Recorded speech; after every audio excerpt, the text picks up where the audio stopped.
अंजना माँ ने जब गर्भ धारण किया और बाद में उनके हर्ष की कोई सीमा न रही, क्योंकि उनको मातृत्व की एक झंखना थी, मुझे पुत्र हो, मुझे पुत्र प्राप्ति हो, पुत्र के बिना ये संसार बिल्कुल सुना ही सुना है मेरे लिए।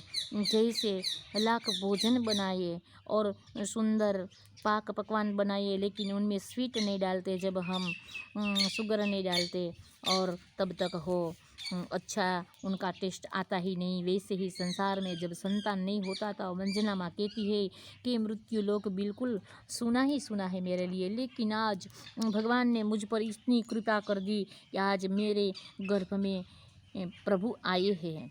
माँ आनंदित होने लगी और स्वर्गलोक की भूमि से भी सुहावनी मृत्युलोक की भूमि आज अंजना माँ को लग रही है। और भावी पुत्र के बारे में वो सोच रहे हैं कैसा होगा, मैं उनका इतना अच्छा उछेर करूँगी, उनको इतना पालूँगी पोसूँगी, भक्ति और शौर्य का संस्कार भी मैं उनको दूंगी। ऊंचे ऊंचे और अच्छे अच्छे विचार माँ अंजना कर रही है।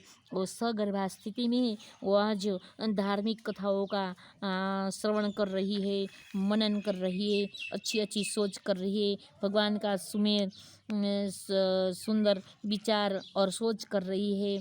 अंजना माता सुमेरु पर्वत पर आज सुहावना दिन उनके लिए आया है, वो बड़भागी हुई है, ऐसा उसे प्रतीत हो रहा है।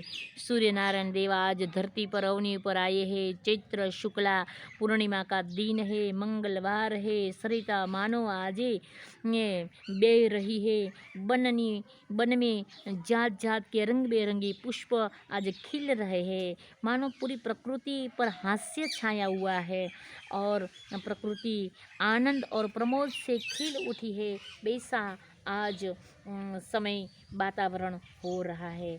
अपना पुत्र की वो प्रतीक्षा कर रही है और देखते ही देखते चैत्र शुक्ला पूर्णिमा के दिन मंगलवार के दिन भोलेनाथ देवों के देव महादेव आज अंजना माँ के यहाँ प्रकट हुए हैं। केसरी के आनंद की आज चरण सीमा है। मानो सरिता में बाढ़ आई और प्रफुल्लित हुए केसरी, उनके अंतर में क्यारी प्रफुल्लित हो उठी है। और बाड़ा राजा मेरे यहाँ ये बानर कूदता होगा और मैं उनको अच्छी तरह से उनका दर्शन करूँगा, क्योंकि वो भगवान भी है। इसलिए माता पिता के आनंद की चरम सीमा है। सूर्यलोक में से आज देखा जाता है तो पुष्प की वृष्टि हो रही है, अप्सरा नर्तन कर रही है, गंधर्व वीणा का नाद कर रहे, मृदंग बजा रहे, किन्नर मधुरा गान कर रहे। चारे ओर वातावरण इतना आह्लादक बन गया है। ऋषि मुनिया सुमेरु पर्वत की ओर आ रहे हैं, क्योंकि भोलेनाथ आज पवन पुत्र के रूप में आए हैं। इसीलिए चारे ओर आनंद आनंद छाया हुआ है और पक्षी कलरव कर रहे हैं, किलोल कर रहे हैं। हनुमान जी के रूप में आज परमात्मा का प्रागट्य हुआ है। हनुमान जी महाराज की जय। जिनके गुणों की चरम सीमा है, जिनके स्वरूप की चरम सीमा है, जिनके बल की चरम सीमा है, जिनके स्वभाव की चरम सीमा है, जिनका बल अतुलित बल, पद पाताल से सज धामा, उतना रूप और छोटा भी मस्तक समान रूप कभी धरी और छोटा भी बन जाता है। शंकर सुवन है, केसरी नंदन है, कनक भुतराकार है, कवन सो काज कठिन जगमा ही भोवो है।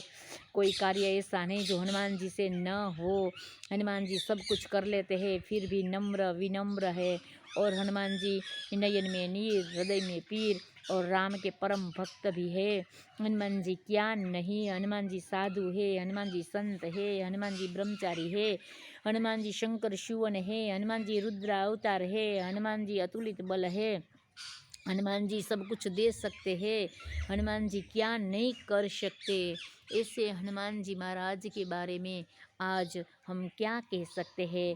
हनुमान जी के आज हनुमान जयंती के दिन हनुमान जी का बर्थडे है, हनुमान जी का जन्म दिवस है, तो हम पुष्प के वाणी के पुष्प से हम उनकी वंदना कर रहे हैं। और जय जय जय हनुमान गोसाई कृपा करो गुरुदेव की नाई, इस चौपाई का हम पाठ करेंगे तो हनुमान जी हम पर कृपा करो। जैसे आपके गुरु की कृपा आप पर हुई, अथवा तो हनुमान जी महाराज आप हम पर अपनी कृपा दृष्टि बनाए रखना। जय सिया।